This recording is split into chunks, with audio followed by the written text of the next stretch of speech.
షాద్నగర్ పట్టణ police station పరిధిలో నిన్న తేదీ 22/3/2020 రోజు ఉదయం 8:15 కంప్లైంట్ పోదుల కర్ణమ్మ తన కూతురును ఈ రంగారెడ్డి గ్రామానికి శివార్లో డెడ్ బాడీ పడింది నీ కూతురు అని చెప్పి మన ఎలకల గోవింద్ ద్వారా తెలుసుకొని అక్కడ చూసుకుంటుంది. చూసేటప్పటికీ ఆ బాడీ ఆ కూతురుదే. దాన్ని బట్టి గుర్తించి మనకు వచ్చి పొద్దున 8:15 కంప్లైంట్ ఇవ్వడం జరిగింది. దానిపై మన పట్టణ సిఐ గారు సీతారాం హత్య అదేవిధంగా వరకట్న వేదికలో కేసు నమోదు చేసి దర్యాప్తు చేస్తూ ఎంఆర్ఓతో రిక్వెస్ట్ చేయడం, తర్వాత విట్నెస్ ఎగ్జామినేషన్ క్లూస్ టీమ్తో క్లూస్ కలెక్ట్ చేసుకొని ఇన్వెస్టిగేషన్ చేస్తున్న క్రమంలో ఒక టీంను డిప్యూట్ చేస్తే ఆ టీంను వెళ్లి ఈ అక్యూడ్ ఎవరైతే ఉన్నారో మన పోతుల పవన్గండి నర్సింహ్ అనేటువంటి కస్టడీ తీసుకొని విచారిస్తే ఆయన తన భార్యను హత్య చేసిన విషయం ఒప్పుకోవడం జరిగింది.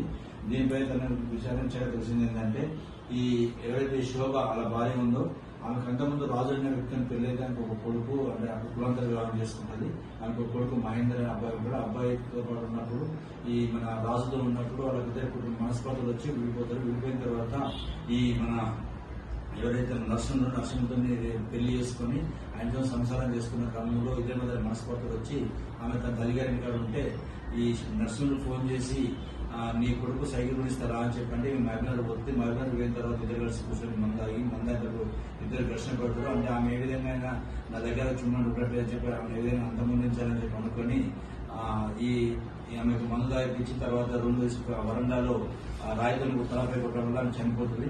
చనిపోయిన తర్వాత డెడ్ బాడీని రూమ్ లో పెట్టి సాయంత్రం నైట్ దాకా డెడ్ బాడీ రూమ్ లో ఉంచి తర్వాత ఆ డెడ్ బాడీని ఒక మూటలో అంటే ఒక బట్టలో మూట కట్టుకొని ఆ తన మోటార్ సైకిల్ పై పెట్టుకొని ఆ మోటార్ సైకిల్ మీద మూట పెట్టి ఆ మూట పైన తనకున్న చిన్న 3 సంవత్సరాల పాపను ఆ మూట పైన కూర్చోబెట్టుకొని తీసుకొచ్చి రంగారెడ్డిగూడ గ్రామం శివార్లో పొలాల్లో పడేసానికి కొట్టుకోవడం జరిగింది.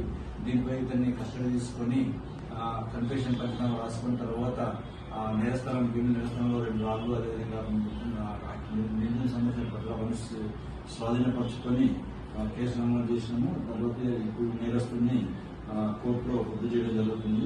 దీంట్లో సీతారాం ఇన్స్పెక్టర్ గారు, సుశీల ఎస్ఐ గారు, తర్వాత రాజేశ్వర్ ఎస్ఐ గారు, తర్వాత శివారెడ్డి, శ్రీకాంత్ వీళ్ళంతా కూడా ప్రణయ్ అందరూ కూడా చాలా కష్టపడి పనిచేశారు. వీళ్ళందరికీ కూడా అంటే మన సిపి గారి ఆధ్వర్యంలో డీసీపీ షాదర్ ఆధ్వర్యంలో ఈ కేసును ఛేదించడం జరిగింది.